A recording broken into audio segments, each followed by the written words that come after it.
J'aimerais que vous vous présentiez d'abord à ceux qui ne vous connaissent pas. Oui, je suis docteur en génie clinique. Je travaille dans l'hôpital pour enfants ici à Ottawa. Ça fait 4 mois que je suis là. Mais avant ça, je travaillais dans le système de santé de l'Écosse et aussi comme professeur associé à l'université de Dundee, toujours en génie clinique et génie biomédical. J'aimerais que vous mentionniez où vous avez fait l'école secondaire, ce qui vous a préparé à être ce docteur que nous connaissons aujourd'hui. Je suis un ancien de Don Bosco, on appelle les ADB. Oui. J'ai fait mes études secondaires à Litige, Mhm. à Goma. Mhm. Je dois le mentionner, même si vous ne me posez pas la question, je suis un des élèves du feu Monseigneur Jean-Pierre Tafunga et du frère Honorato. Et au fait, là où je passe, les gens me disent tu parles ou tu marches comme Tafunga. Donc, et je suis fier d'être un ancien Don Bosco. En tout cas, alors aujourd'hui,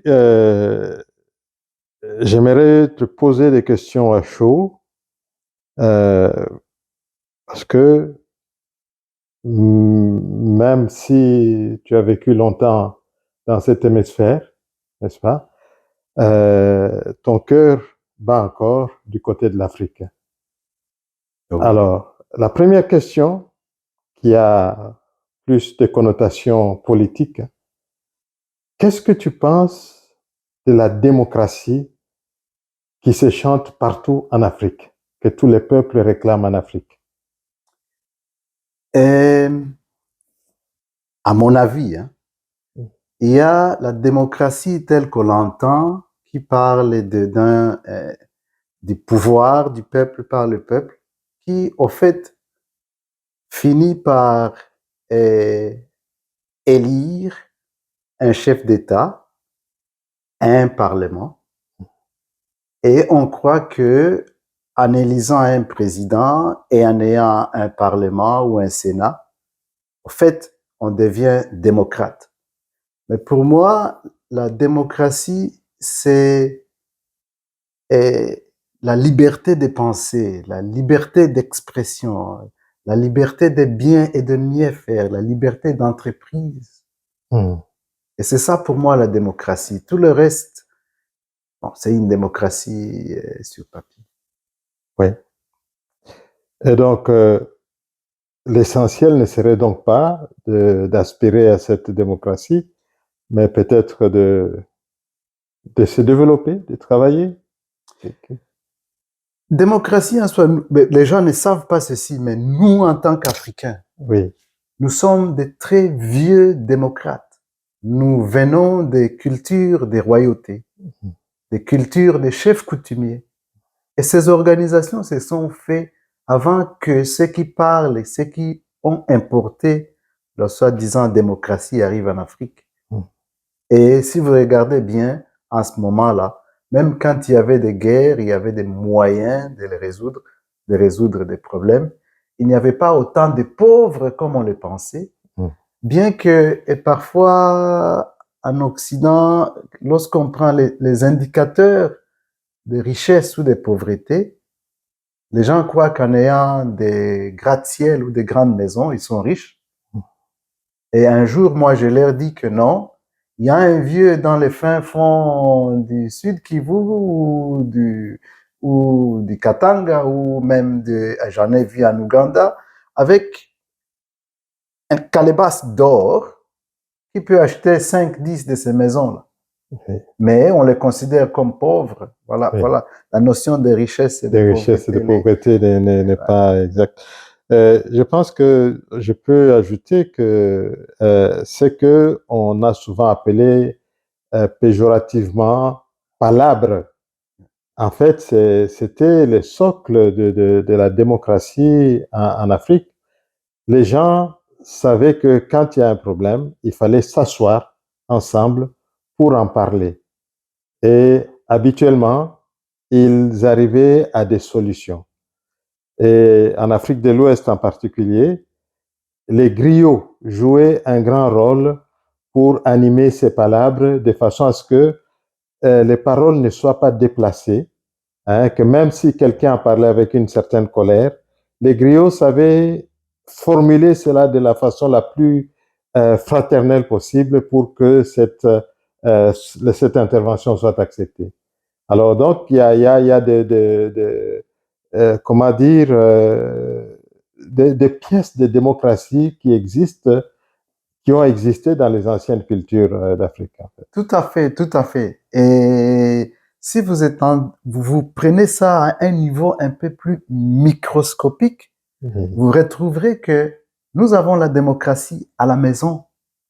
Chez nous, quand on grandissait, et d'abord, à l'intérieur de la maison, c'est le papa qui décidait, qui passait son pouvoir à l'aîné de la famille, qui le transmettait au second jusqu'au plus petit. Ce n'était pas pour une coercion, c'était une façon d'organiser la société pour que chacun puisse se retrouver et une place. Et si vous étendez ça un peu plus loin, il y avait la famille et au-delà de la famille, il y avait le quartier. Au-delà du quartier, on pouvait parler du clan. Au-delà de tout ça, il y avait même la ville. La ville, là où j'ai grandi, j'appelais tous les papas, je les appelais papas. Oui. Et je ne pouvais pas faire de bêtises parce que je savais que n'importe quel papa pouvait me dire non, je n'accepte pas ça et je vais dire à ton père de prendre des sanctions qu'il faut. Et ça nous a fait grandir, ça se fait de nous ce que nous sommes. Et ça, c'est une démocratie. Certainement, les gens qui écoutent vont nous prendre pour des nostalgiques. Mais en fait, je pense que ce que on veut communiquer, c'est que la démocratie n'est pas seulement ce qui est présenté aujourd'hui par l'Occident, qui est en fait tout un système qui parfois manipule certaines vérités pour asseoir au pouvoir des personnes qui sont les plus manipulables possibles. Et c'est ce qu'on voit que tous ces pouvoirs en Afrique qui se succèdent dans certains pays sont souvent contestés. Oui, mais souvent, chez nous, on nous dit que la démocratie, c'est l'alternance d'un chef à un autre. Mais les gens ont une courte mémoire. Combien d'années la reine d'Angleterre a régné? Ouais. C'est pas un pays démocratique. C'est parmi les plus grandes démocraties du monde. Oui. Et ça marche. En Angleterre, et les premiers ministres se succèdent. Mais ils les font dans l'ordre. Si rien n'est dit qu'ils doivent s'alterner pendant 3, 4, 5, 6 ans. Ça n'existe pas. Mais il y a des structures qui font qu'il y ait ces alternances-là. Mais le problème n'est pas... C'est qu'on nous vante comme démocratie. Moi, j'entends, on dit non, c'est 5 ans, c'est 7 ans, c'est 10 ans. Mais tout ça, vous pouvez changer un président, vous le remplacer par un autre. Ils font exactement la même chose. Mais pourquoi moi je parle de l'Angleterre comme une démocratie? Ça commence à la base. Qu'il y ait un premier ministre, qu'il y ait un roi ou une reine en Angleterre, ça ne change rien à la façon dont la structure de la société est. Ça signifie que moi je travaillais dans leur système de santé. Chaque personne doit aller à l'hôpital, indépendamment du roi ou de la reine. La structure est là pour que tout le monde puisse aller à l'hôpital. Le système social est là pour s'occuper des gens qui n'ont pas les moyens. Ça, c'est démocratique. Mais pourquoi en Afrique, dans tous les pays, dans beaucoup de pays d'Afrique, ils croient que c'est seulement mettre un nouveau chef d'État qui les rend démocrates ou mettre un nouveau parlement qui les rend démocrates. Moi, à mon avis, être un démocrate, c'est de faire de sorte que tous les enfants aillent à l'école, qu'il y ait des routes pour que les gens puissent se déplacer, pour déplacer la nourriture du village en ville, pour faciliter les échanges Oui. culturels, les échanges dans tous les niveaux. Ça, c'est la démocratie. Et ça, je vous assure, Père Freddy, ce n'est pas un président qui le fera. Si les gens croient à ça, ils se trompent. Ça n'arrivera jamais. On continuera à en parler et à créer des polémiques là-dessus, mais ça n'arrivera pas. La vraie démocratie n'arrivera que lorsque la population prendra conscience de ce qu'ils sont et de ce qu'ils ont et des capacités qu'ils ont dans des pays aussi riches qu'est l'Afrique. Et je dis entre parenthèses, je dis ceci à mes étudiants. Oui. Quand on parle de l'Afrique, certains disent non, c'est les pays du tiers-monde. Moi, je dis non, non, non. À chaque fois que je commence mes cours, je dis ceci. Je viens du continent le plus riche du monde où le peuple est devenu pauvre. Je ne sais pas si c'est par ignorance, je ne sais pas si c'est par ce qui les gouvernent, qui ne les permettent pas de devenir comme vous dans cette salle de classe. Et alors, je l'ai dit, ce n'est pas parce que... Je l'ai dit pour stimuler un peu la curiosité chez des Occidentaux ou chez des Européens, pour leur dire, mais non, et ces gens-là, ils ont plus de richesses même que vous autres, mais c'est parce que la structure n'est pas là, la gérance n'est pas là sur la structure du pays. Voilà pourquoi on leur donne des qualificatifs comme pays du tiers-monde, pays en voie de développement, pays de je ne sais quoi, mais c'est à cause de ça.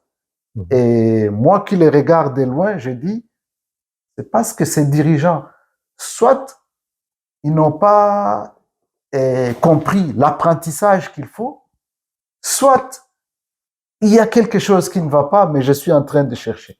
Si je comprends bien, les élections ou l'alternance ne vont pas nécessairement donner aux populations les solutions qu'ils attendent. Du tout. Alors, quelles sont les choses que les gens peuvent faire pour pouvoir sortir de cet attentisme ou de cet espoir mal placé dans la démocratie? D'abord, il faut un... Je parle anglais, parfois c'est difficile, je suis en train de traduire. Et il faut un retournement de 360 degrés sur notre mentalité, sur notre façon de penser. Parfois, quand j'étais jeune, quand j'étais enfant, j'ai marché dans la rue et qu'est-ce qu'on disait? S'il y a un blanc devant moi, tous les petits marchaient, Muzungu, quelque chose comme ça. Sans savoir que c'était un être humain. Et dans la plupart des temps, ces gens-là qui venaient en Afrique n'étaient pas aussi qualifiés que nos pères et nos mères. Même des clochards, on leur donnait la meilleure place. Et voilà pourquoi on leur donnait la meilleure place. Et nous, tous les enfants les regardaient et disaient « Oh, Muzungu », etc. Mais je dis ça pourquoi? Parce que comment voulez-vous que dans un pays, voilà ce que nous aussi on doit faire la même chose, comment voulez-vous que dans un pays, vous prenez vos cadres, des gens qui sont très qualifiés, vous les envoyez à l'étranger pour qu'ils aillent former les gens là-bas? Mais ça ne se fait pas. Le Royaume-Uni, la France, comment ils peuvent prendre leurs professeurs d'université et les envoyer en Afrique pour enseigner? Qui va enseigner à la Sorbonne? Qui va enseigner à Oxford? Non, ils vous envoient des gens qui peuvent vous aider, mais qui ne sont pas aussi qualifiés qu'eux. Alors, et sur ce, voilà pourquoi moi je dis il faudra un changement de mentalité.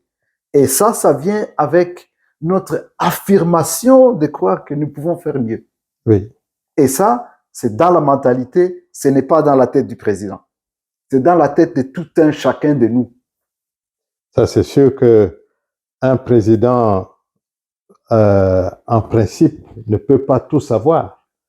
Hein, le président, il dirige, ça peut être un politicien de quelque niveau, mais il doit pouvoir compter sur les érudits de son pays pour savoir ce qu'il faut exactement faire dans tel ou tel autre domaine.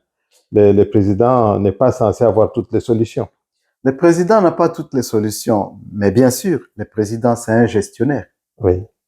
Le président, c'est un PDG de l'entreprise. Mhm.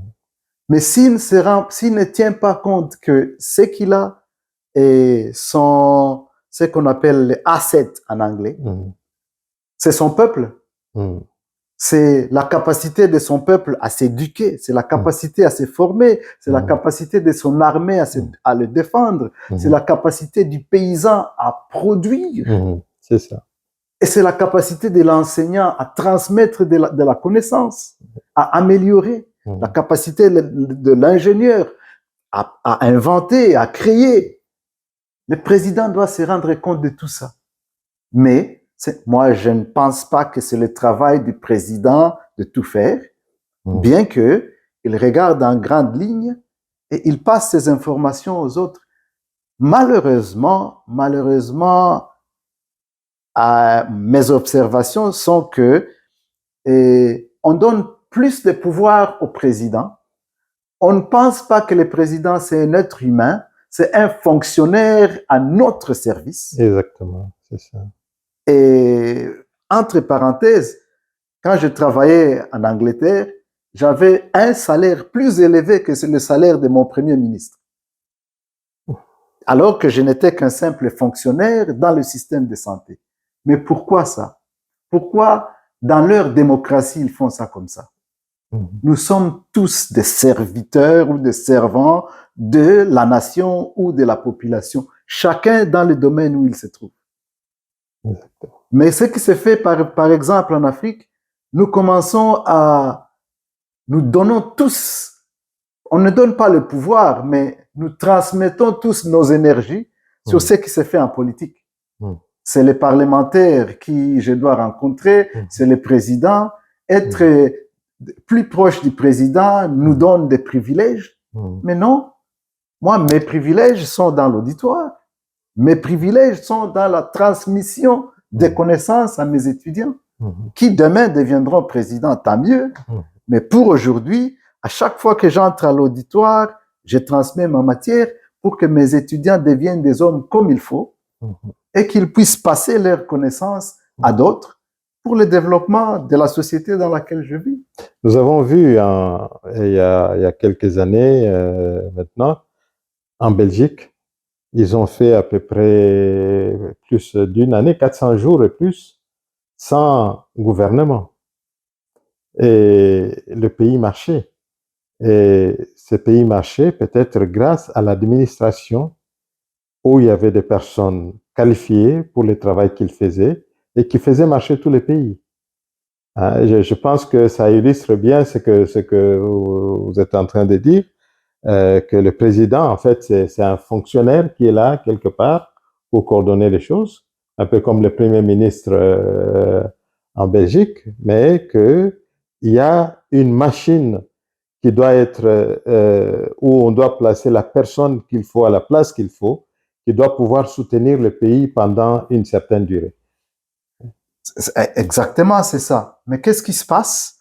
Qu'est-ce qu'on voit? On voit que nous donnons notre pouvoir de ces fonctionnaires qui travaillent pour nous et nous lui disons non, c'est le président qui doit faire, c'est son administration qui doit travailler. Imaginez-vous, vous vous retrouvez,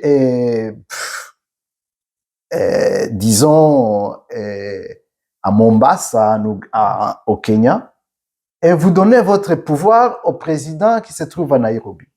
Ou vous vous retrouvez à Manono, dans le Katanga, et vous donnez votre pouvoir à un président qui est à Kinshasa. Qu'est-ce qu'il va faire pour vous? Non. C'est cette structure qui commence par vous-même et dire, je dois me suffire, je dois créer les structures pour que ma communauté puisse marcher et le faire monter vers l'avant jusqu'à arriver au président. Mais certains diront non, mais on n'a pas d'argent, on n'a pas ceci. Mais nous venons des pays les plus riches de la planète.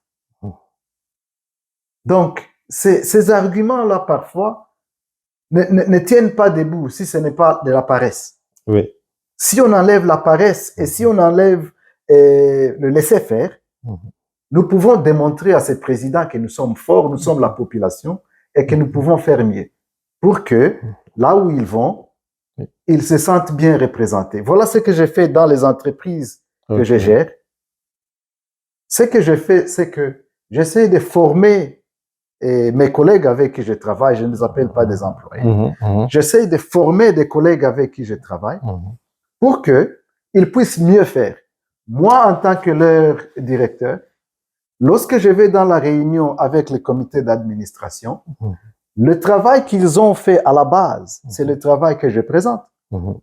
Exactement. Mais imaginez-vous, vous êtes un président, vous êtes un ministre, vous êtes un député. Dans votre circonscription, il n'y a rien qui s'est fait. Qu'est-ce que vous allez présenter au niveau supérieur? C'est ça. Mais si vous ne faites pas ça, voilà, si vous ne représentez pas votre peuple, ou le travail du peuple, et que vous avez la joie, l'honneur de montrer à la face du monde le travail de votre peuple, vous n'êtes pas un président. Et c'est dans les pays occidentaux, du moins dans beaucoup de pays occidentaux, on peut retrouver un premier ministre dans un bus. Et il a certainement des gardes de corps, mais certainement non apparents. Mais il est dans la vie des gens et il peut se laisser saluer par tout le monde sans avoir peur d'être tué dans ces choses-là. C'est dû à quoi?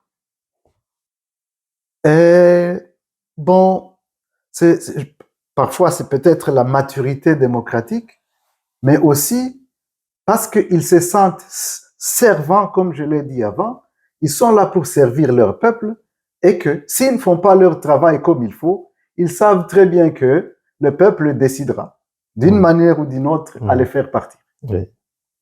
En tant que serviteurs, ils doivent servir leur peuple. S'ils ne le font pas, ils vont leur rendre compte aux urnes ou ailleurs. Si ce n'est pas aux urnes, il y aura d'autres mécanismes pour leur rendre compte. Nous avons en Afrique un exemple inoubliable, c'est Mwalimu Nyerere et même feu président Magufuli, qui avait un peu ce genre d'approche de la démocratie. Oui, je reviens justement de la Tanzanie il n'y a pas longtemps. Et à l'aéroport de la Tanzanie, je me suis retrouvé comme si je me retrouvais à Londres, où j'étais en transit, je ne savais pas où aller, j'ai posé la question. Une personne qui m'a ramené jusqu'à changer mon billet, me donner ce qu'il faut et me laisser partir. Je me suis senti vraiment, je suis dans un pays où je peux respirer. Et c'est ça ce que moi j'appelle la démocratie. Voilà. C'est ça la démocratie qui commence à la base, qui commence par les gens qui ont la volonté de bien et de mieux faire.